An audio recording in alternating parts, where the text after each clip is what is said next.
Hello friends, welcome to my YouTube channel IAS Gateways. इस वीडियो में मैं आईएएस 456 के कोडल प्रोविजन से रिलेटेड एक जो हमारा ग्रेड्स ऑफ कंक्रीट के लिए स्पेसिफिकेशंस हैं, ओरिजिनली हमारी क्या थी और अमेंडमेंट से हमारी क्या रिवाइज करके कर दी गई हैं, उनके बारे में मैं यहाँ पे ब्रीफ में बात करूंगा। बिकॉज इस टॉपिक से क्वेश्चन हमेशा पूछे जाते हैं और नए प्रोविजन से बच्चे अभी अवेयर नहीं है। सो मैं यहाँ पे उन कंसेप्ट को क्लैरिफाई करूँ जिसमें आप स्टूडेंट्स को कंफ्यूजन रहती है। और ये हमारे जितने भी एग्जाम्स हो रहे हैं या होने वाले हैं और जो इंटरव्यू है उसके व्यू पॉइंट से काफी इंपॉर्टेंट टॉपिक है। So let's discuss. जो हमारा आईएएस 456 का ओरिजिनल कोड था उसमें जो ग्रेड्स ऑफ कंक्रीट को क्लासिफाई किया था उसको 3 कैटेगरीज में डिवाइड किया गया। दैट वाज ऑर्डिनरी कंक्रीट,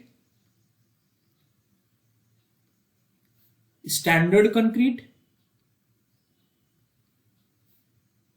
और हमारा हाई स्ट्रेंथ कंक्रीट। ठीक है। ग्रेड डिजिग्नेशन, जो कंक्रीट का ग्रेड का डिजिग्नेशन लिखने का तरीका है, उसमें सबसे पहले एक हम एम कैपिटल लेटर्स में लिखते हैं और फिर एक वैल्यू लिखते हैं। ये जो वैल्यू है ये बताती है कि जो 150 mm के एक स्टैंडर्ड क्यूब साइज पे uniaxial compressive strength test perform किया गया है, उससे जो हमारी specified compressive strength, characteristic compressive strength जो आई है 28 डेज में in newton per M square, unit important है, ये मेगा पास्कल में भी हो सकती है। तो ये हमारा ग्रेड डिजिग्नेशन इस तरह लिखा जाता है कंक्रीट के लिए। ठीक है। तो अब हमने बात की कि 3 ग्रेड्स में हमारी क्लासिफाई किया। ओरिजिनली जो हमारा आईएएस 456 था, ऑर्डिनरी कंक्रीट में हमारे बेसिकली 3 ग्रेड्स आए, M10, M15 और M20। स्टैंडर्ड कंक्रीट में हमारे M25 से लेकर M55 ग्रेड तक आए। ये आपको याद रखना है कि हमारे पुराने प्रोविजंस क्या थे और नए प्रोविजंस क्या हैं।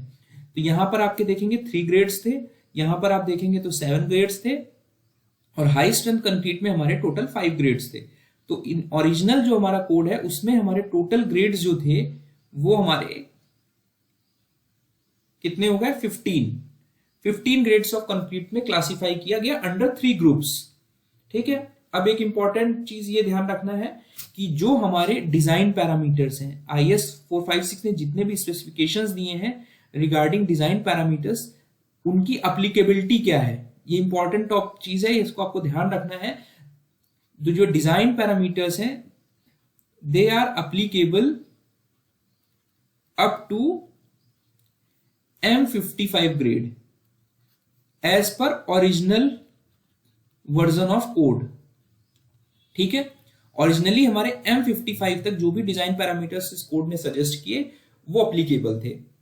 ठीक है। यहां पर यही चीज मेंशन्ड है कि for concretes of compressive strength greater than M55 design parameters given in this standard may not be applicable and the values may be obtained from specified literatures and experimental results. ठीक है। Because grade of concrete के साथ हमारा जो variability है strength में, यानी standard deviation है, वो बढ़ने लगता है। तो कोड ने रिस्ट्रिक्ट कर दिया कि अगर M55 के ऊपर आप कोई भी स्ट्रक्चर डिजाइन कर रहे हो तो आपको स्पेसिफाइड लिटरेचर्स और एक्सपेरिमेंटल रिजल्ट्स के बेसिस पर ही डिजाइन पैरामीटर्स यूज करने हैं। आईएएस 456 के प्रोविजंस एप्लीकेबल नहीं है। ठीक है। ये एक इंपॉर्टेंट एस्पेक्ट हो गया जो कि एग्जाम पॉइंट ऑफ व्यू से इंपॉर्टेंट है। अब क्या हुआ?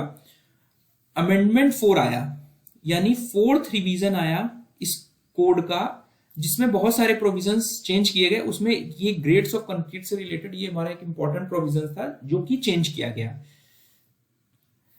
और ये रिवीजन आया हमारा मई 2013 में। 2013 में अब चेंजेस क्या किए गए वो देख लेते हैं। ये हमारी रिवाइज्ड टेबल 2 है जो आईएएस 456 की रिप्लेस कर दी गई। ग्रुप्स हमारे 3 ही रखे गए। अब देख रहे हैं ordinary concrete, standard concrete, high strength concrete, तीनों ग्रुप्स बिल्कुल सेम है। डिफरेंस क्या किया गया? ऑर्डिनरी कंक्रीट में हमारे 3 ग्रेड्स ही हैं M20 तक, स्टैंडर्ड कंक्रीट में M25 से लेकर हमारा M60 तक कर दिया गया। जो हाई स्ट्रेंथ कंक्रीट M60 था पुराने कोड में, उसको हाई स्ट्रेंथ ग्रेड कंक्रीट से स्टैंडर्ड कंक्रीट में शिफ्ट कर दिया गया। ठीक है। तो ये एक इंपॉर्टेंट चेंज हुआ। तो M60 को आपको ध्यान रखना है। M60 हाई स्ट्रेंथ कंक्रीट था पहले, अब स्टैंडर्ड कंक्रीट हो गया। एंड टोटल ग्रेड्स कितने हो गए अब हमारे स्टैंडर्ड कंक्रीट में? 8 ग्रेड्स हो गए। हाई स्ट्रेंथ कंक्रीट में हमारी M65 से अब स्टार्टिंग हो गई और M80 तक हमारा पुराने कोड में था। जो रिवाइज्ड अमेंडमेंट है उसमें हमारे 4 और ग्रेड्स कंक्रीट के ऐड किए गए। तो एग्जाम में पूछा जा सकता है कि कितने ग्रेड्स ऑफ कंक्रीट हमारे अमेंडमेंट में ऐड किए गए। 4 grades of concrete newly added in high strength concrete. तो एक ये एस्पेक्ट आपको ध्यान रखना है। दूसरा एस्पेक्ट ये ध्यान रखना है कि हाई स्ट्रेंथ कंक्रीट जो M60 थी उसको स्टैंडर्ड कंक्रीट में कन्वर्ट कर दिया गया। हाई स्ट्रेंथ कंक्रीट में टोटल अब कितने ग्रेड्स हो गए? टोटल 8 ग्रेड्स हो गए। तो अगर आप देखोगे तो हमारे टोटल ग्रेड्स ऑफ कंक्रीट कितने हो गए? As per amendment number 3 plus 8 total हमारे 19 ग्रेड्स हो गए। ये पूछा जा सकता है कि अभी हमारे 19 ग्रेड्स ऑफ कंक्रीट स्पेसिफाई करता है IS 456 as per newly revised amendment of 2013। फिर जैसे ही हमारा M60 जो था वो अब हमारा स्टैंडर्ड कंक्रीट हो गया। तो जैसे ही हमारा ये स्टैंडर्ड कंक्रीट हुआ तो ऑटोमेटिकली जो हमारे डिजाइन पैरामीटर्स थे, डिजाइन पैरामीटर्स अप्लीकेबल कहां तक हो गए? M60 तक। यानी M65, M60-70 से लेकर M100 तक, या अगर इससे ऊपर भी आप कर रहे हो तो इसके लिए आपको स्पेसिफाइड लिटरेचर और एक्सपेरिमेंटल रिजल्ट से अपने डिजाइन पैरामीटर स्टैब्लिश करने होंगे। ठीक है, हमारा जो IS 456 के डिजाइन पैरामीटर्स है दे आर नॉट एप्लीकेबल। तो एग्जाम में ये पूछा जा सकता है, ये चीज ध्यान रखना है आपको। और तो हमारे 19 ग्रेड्स नए थे और पुराने कितने थे जिसके अगेंस्ट चेंज किया गया? Total 15 grades. ठीक है, तो ये कुछ इंपॉर्टेंट प्रोविजंस थे जो कि आपको ध्यान रखना है। Different grades classification, different groupings.